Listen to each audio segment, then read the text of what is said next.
America पंचायती करने वाला होता कौन है? ये युद्ध भी अजीब तरह हुआ है। ये ट्रम्प का भरोसा नहीं है। बाढ़ में जैसलमेर में भी ड्रोन आ गए हो।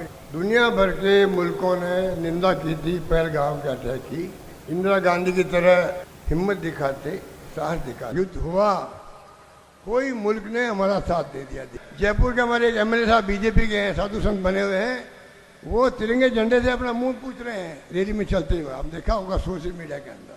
अरे चार तो तुम पकड़ नहीं पाए हो जो मार के चले गए हम लोगों को। प्रिंस एजुहब सीकर, चाहे आईआईटी जेई हो या नीट, हर एग्जाम में टॉप रैंक्स और हाईएस्ट सिलेक्शन रेट के लिए सबसे भरोसेमंद नाम प्रिंस एजुहब सीकर। अपनी सफलता की अनूठी कहानी लिखें प्रिंस सीकर के साथ।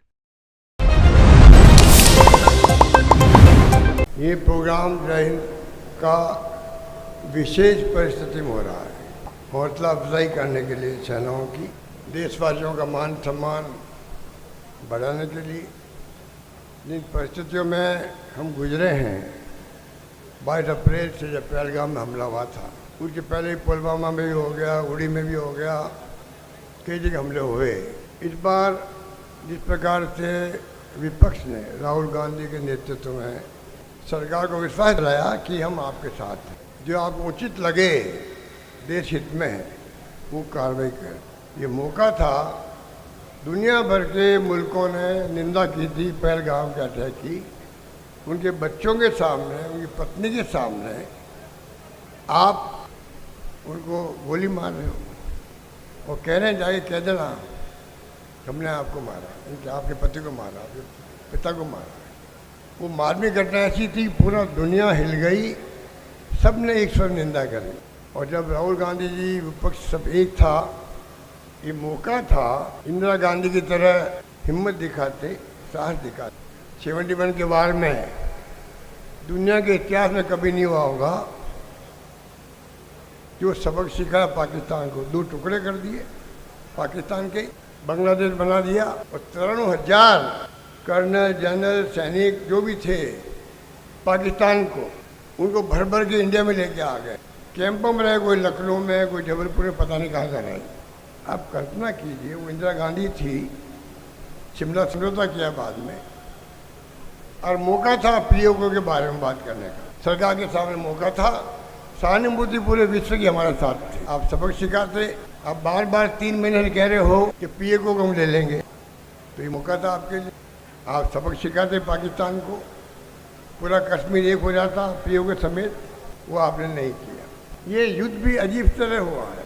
कोई ज़माना था कि बाढ़ में, जैसलमेर, जोधपुर में तो ट्रेनें आती थी, टैंक उसके ऊपर लद के आते थे, सैनिक हजारों आते थे। आप लोग जाके स्टेशन में सम्मान करते थे सैनिकों का, नाश्ता करवाते थे, माला पहनाते। इस बार तो हाईटेक युद्ध हुआ है, हाईटेक। बाढ़ में, जैसलमेर में भी ड्रोन आ गए हो, मिसाइल आई हो, उड़ा दिए गए हों। हिंदुस्तान की फौजों ने शानदार काम किया और पूरे विश्व में मैसेज गया कि कितनी समझदार फौजें हैं। सिर्फ और सिर्फ हमला किस पे किया? जो ठिकाने थे आतंकवादियों के 9 जगह पर। कोई जो आबादी रहती है वहाँ हमला नहीं किया, बल्कि जो हमारे दुश्मन देश पाकिस्तान है, उसके जो आर्मी के कैंप थे पहले, उस पर भी हमला नहीं किया। वो तो शुरू जो पाकिस्तान ने किया तब जवाब देना पड़ा हिंदुस्तान की फौज। उन फौजों पे हमें गर्व है, हम सलाम करते हैं। पर जिस प्रकार के हालात बने हैं देश में, अचानक ही ये रहस्य बना हुआ है किस कारण से अचानक युद्ध बंद कर दिया गया। ऐसा कभी होता नहीं है। बातचीत होती है, या तो बांग्लादेश की तरफ सरेंडर होते पाकिस्तान वाले, या फिर आप जो है बातचीत करते। देश को मालूम होता भाई बातचीत चल रही है, हो सकता है अगर शर्तें मान ली गई, जो आतंकवादी ने हत्या की है पहलगाम में, उनको सुपर्द करेंगे देश को, ये वो प्रॉमिस करते। भविष्य में पाकिस्तान को अड्डा नहीं बनेगा आतंकवादियों का, ये वो बात वादा करते हिंदुस्तान से। आतंकवाद को हम प्रोत्साहन नहीं देंगे, वादा करते। कोई वादा नहीं किया। अचानक ट्रम्प साहब, अमेरिका के जो है राष्ट्रपति, वो टिप्ट करते हैं कि हमने रात भर मेहनत करके दोनों मुल्कों के साथ में हमने सीज़फायर करवा दिया। पूरे देश में बात को लेके बहुत रिएक्शन है। अमेरिका पंचायती करने वाला होता कौन है?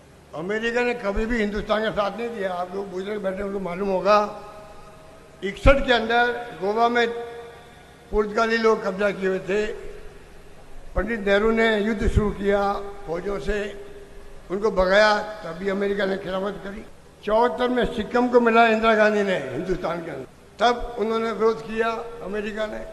65 के बाद में खिलाफ में 71 में इंदिरा गांधी को धमकी दी गई, निक्सन द्वारा परवाह नहीं करी इंदिरा गांधी ने। तो आप सोच सकते अमेरिका हमारे साथ था क्या? कारगिल के युद्ध हुआ वाजपेयी के वक्त में, अमेरिका कभी साथ नहीं था और रशिया हमारे साथ था। केंद्र सरकार की ढुलमुल नीतियों से न रशिया मजबूती से साथ जो पहले था वैसा मित्र राष्ट्र का माहौल नहीं बना देश के अंदर, और पूरी दुनिया के मुल्कों ने साथ दे दिया हिंदुस्तान का इस लड़ाई के अंदर। पाकिस्तान का अजरबैजान ने साथ दे दिया, चाइना ने साथ दे दिया। ये हुआ क्या है? ये क्यों तुर्की ने साथ दे दिया खुल करके? ये आज साल लोग पूछते हैं कि आपने कौन से वादे किए हैं, बताइए देश को। राहुल गांधी जी बाबा ये तो पूछ रहे हैं, जब अपने आपका साथ दिया, अब देश को विश्वास में लो, पार्लियामेंट बुलाओ, ऑल पार्टी मीटिंग बुलाओ, इसमें बुरा क्या है? पंडित नेहरू जब 62 का युद्ध चल रहा था चाइना के साथ में, चलते युद्ध में पार्लियामेंट बुलाया उन्होंने कि डिस्कशन होना चाहिए।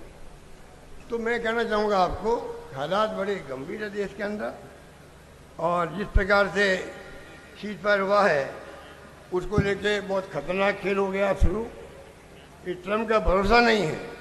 अमेरिका बहुत बड़ा, आप जानते हो, दुनिया की बड़ी ताकत है। वो पंचायतीकरण लग गया, आपने साइन कर लिया। उसी वक्त आपको कहना चाहिए था हमारा 71 का समझौता, शिमला एग्रीमेंट, हम तीसरे मुल्क की पंचायतें नहीं चाहते हैं। हमने खुद ने आपस में मिलकर के ये सीज फायर किया है, आप नहीं बोले। ट्रम्प साहब कह रहे हैं कि मैं कश्मीर का मुद्दा ही हल कर दूंगा, जो हजारों साल से आपकी दुश्मनी आपस के अंदर है। कौन सी हजारों साल से?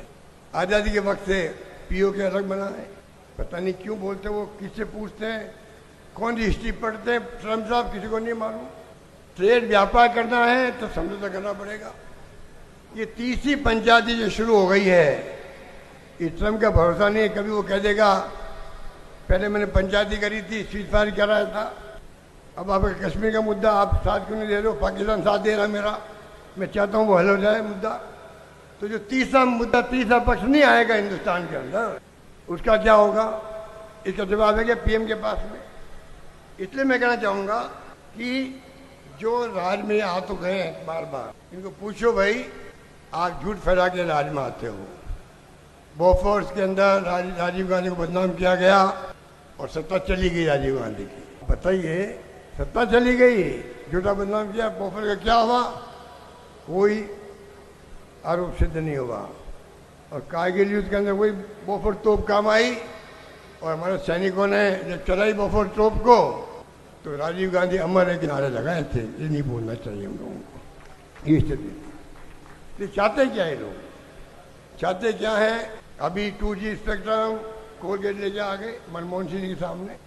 अरे सोनिया गांधी ने जो फैसले किए, डरेगा आप तो बाड़मेर के लोग हो, मारवाड़ के लोग जानते हैं कि अकाल सूखे में नरेगा का क्या उपयोग है, कितना आराम हो गया। पहले कैसे तड़पते थे हम लोग अकाल सूखे के अंदर। मुझे याद है कि मलेरिया फैल गया था पूरे मारवाड़ में। खुद गया जैसलमेर, बाड़मेर, जोधपुर के गांव गांव में घूमा था मैं। मुझे मालूम है कि लोग बैलगाड़ी भर भर के लाते थे मरीजों को। आपने हमेशा एक मैसेज दिया पूरे प्रदेश को। आप सीमा पर रहते हैं पाकिस्तान की, पूरी पट्टी पे हिंदू भी है, मुसलमान भी है, सिंधी मुसलमान भी है। क्यों जो एकता दिखाई आपने आज़ादी के बाद 70 साल हो गए हैं। बेमिसाल हिंदू मुसलमान की एकता देखनी है देश को, तो बाड़मेर में देखे, जैसलमेर में देखे, जोधपुर में देखे। हादी साहब नहीं रहे हमारे बीच में, अब्दुल हरी साहब का बड़ा नाम था, अमीन खानी का बड़ा नाम है। किस प्रकार से इन्होंने एकता बनाए रखी हिंदुओं के साथ में। कोई 65 का वार हो, 71 का वार हो, कभी महसूस नहीं होने दिया। इस प्रकार मुसलमानों ने साथ दिया हिंदुस्तान की सरकार का, फौजों का। इसलिए मैं कहना चाहूँगा कि अभी रणदीप सुरजेवाला जी और हमारे अन्य साथी बोलेंगे। मैं इतना ही कहना चाहूँगा, राहुल गांधी ने चेताया इनको पहले कि आप गले मिल रहे हो चाइना से, जहाँ जाते हो 100 मुल्कों में जा चुके हैं मोदी जी, गले मिल रहे हो, ये महंगा पड़ेगा आपके लिए। महंगा पड़ गया, युद्ध हुआ, कोई मुल्क ने हमारा साथ दे दिया देश दुनिया के अंदर, चाइना समेत। चाइना के खिलाफ चला गया। ये स्थिति आपने देखी है, इसलिए सोच समझ के अब ये तिरंगा यात्रा निकाल रहे हैं। और कांग्रेस के तो आप भी आ जाओ, कभी देखा आपने पार्टी बीजेपी का तिरंगा लगा हुआ? इनको पूछो तिरंगा आपने कब अपनाया? आप तो तिरंगे के खिलाफ थे। नागपुर के अंदर इनका आरएसएस हेडक्वार्टर है, 80 साल से कभी झंडा लगा नहीं मैं तिरंगा। आप बताइए, अब तिरंगा यात्रा निकाल रहे हैं।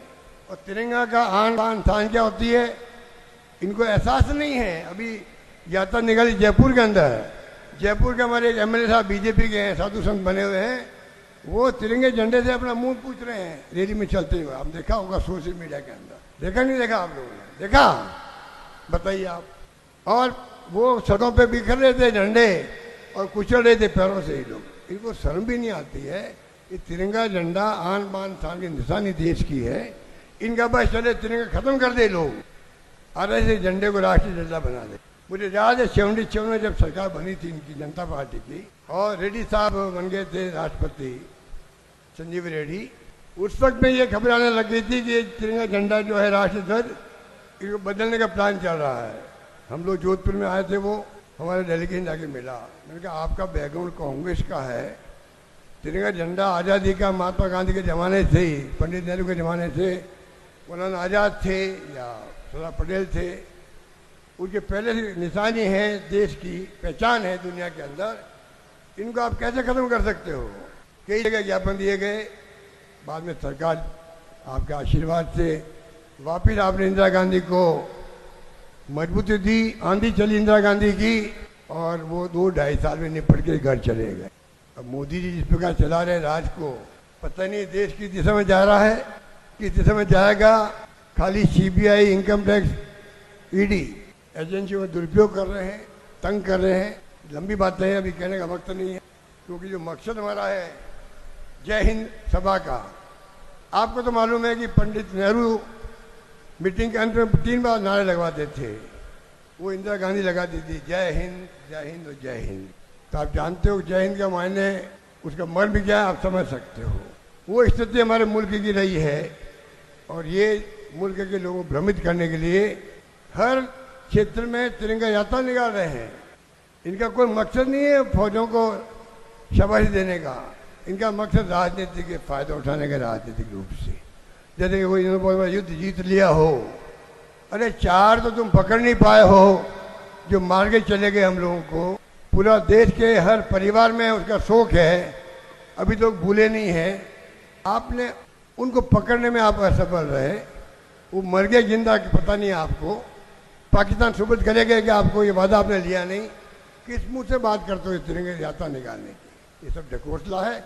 यही बात कहता हुआ मैं आप सबको मुबारकबाद दूंगा कि बाड़मेर की जनता अकाल में, सूखे में, तकलीफ में हमेशा मजबूत रही है। इस बात का गर्व पूरे राजस्थान को है। धन्यवाद। जय हिंद। धन्यवाद।